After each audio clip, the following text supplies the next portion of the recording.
Assalamualaikum warahmatullahi wabarakatuh.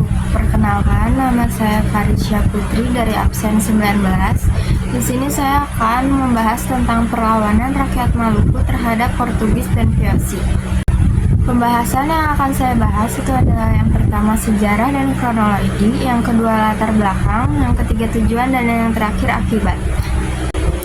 Yang pertama ada sejarah dan kronologi perlawanan Maluku terhadap Portugis. Perlawanan rakyat Maluku yang pertama adalah melawan Portugis. Bangsa ini tiba di kerajaan Ternate sekitar tahun 1513 untuk menjalin kerjasama dagang. Sayangnya, bangsa Portugis ini mulai memperlihatkan kelicikan dan pengkhianatan untuk memonopoli perdagangan. Hal ini kemudian membuat para pemimpin Maluku marah dan mengajak seluruh rakyatnya berperang melawan Portugis. Perlawanan rakyat Maluku terhadap Portugis dipimpin oleh Sultan Babullah. Pada 1571, pasukannya berhasil mengusir Portugis dari Ambon dan 4 tahun kemudian Portugis menghilang selamanya dari Maluku. Sayangnya, rakyat Maluku belum bisa bernapas lega. Setelah Portugis, mereka kembali dihadapkan dengan penjajah. Maluku harus melawan penindasan dari VOC, perusahaan dagang milik Belanda. Rakyat Maluku ingin mengusir Belanda karena praktik monopoli dan sistem pelayaran hongi yang membuat rakyat sengsara. Selanjutnya ada sejarah dan kronologi perlawanan Maluku terhadap VOC. Perlawanan ini pertama kali muncul pada tahun 1635 di bawah pimpinan Kakiali atau Kapitan Hitu. Saat ia tewas terbunuh, perlawanan selanjutnya diteruskan oleh Kapitan Tulukabesi.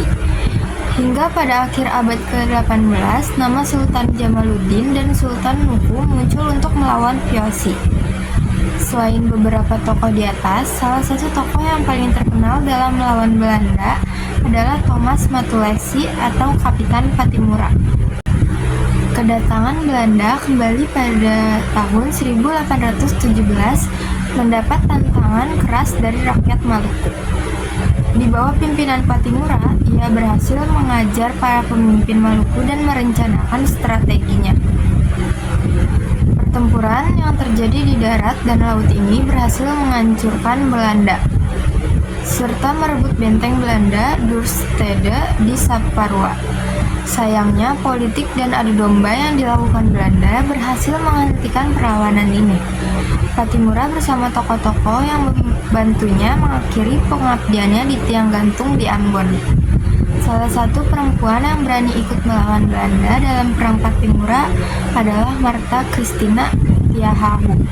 Dia merupakan seorang putri Kapitan Paulus Tiahahu, seorang kapitan yang juga membantu Patimura. Setelah kematian Patimura beserta ayahnya, ia bertekad untuk melanjutkan perlawanan tersebut. Namun, perjuangannya harus terhenti saat Martha tertangkap oleh Belanda dan diasingkan ke Pulau Jawa. Selanjutnya ada latar belakang penyebab terjadinya perlawanan rakyat Maluku terhadap bangsa asing. Yang pertama, rakyat Maluku sejatinya memang telah menolak kehadiran Belanda di wilayah mereka, sebab pengalaman mereka yang sebelumnya tertindas di bawah VOC. Yang kedua, pemerintah Belanda menindas rakyat Maluku melalui pemberlakuan kembali adanya penyerahan wajib dan kerja wajib. Yang ketiga, benteng Duurstede dikuasai kembali oleh tentara Belanda. Yang keempat, rakyat Maluku diwajibkan kerja paksa untuk kepentingan Belanda, mulai dari mengurus perkebunan hingga membuat garam. Yang kelima, adanya peraturan mengenai penyerahan wajib kepada rakyat Maluku, berupa kopi, dendeng, dan ikan asin. Yang keenam, pihak Belanda melakukan monopoli perdagangan rempah-rempah di Maluku. Yang terakhir, pihak Belanda semakin memperkuat posisinya di Maluku dengan mendirikan benteng-benteng. Selanjutnya ada tujuan dari perlawanan rakyat Maluku terhadap bangsa asing. Tujuan utama dari perlawanan rakyat Maluku, baik itu yang dipimpin oleh Kapitan Patimura maupun Sultan Khairun, sama-sama memiliki tujuan berupa: yang pertama, melepaskan rakyat Maluku dari tindakan kekejaman dan kesewenang-wenangan bangsa Eropa. Yang kedua, membebaskan rakyat Maluku dari monopoli perdagangan yang tentu saja sangat merugikan. Yang ketiga, memberantas penjajah seperti Portugis yang tidak mengenal nilai-nilai kemanusiaan. Yang keempat, mengembangkan pemerintahan yang berdaulat dari dominasi penjajah.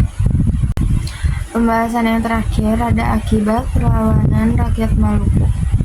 Sama halnya dengan perlawanan atau perang yang telah dilakukan di daerah-daerah lain, pada perlawanan rakyat Maluku ini juga memberikan berbagai akibat. Salah satunya adalah banyaknya pejuang dan rakyat Maluku yang gugur. Bahkan beberapa di antara mereka juga ditangkap dan disiksa terlebih dahulu sebelum akhirnya meninggal dunia di tangan penjajah. Akibat lainnya adalah para rakyat Saparua dihukum berat karena dianggap telah membantu pemberontakan. Selain itu, monopoli rempah-rempah juga diperlakukan kembali oleh pemerintah Belanda. Sekian pembahasan tentang perlawanan rakyat Maluku terhadap Portugis dan VOC.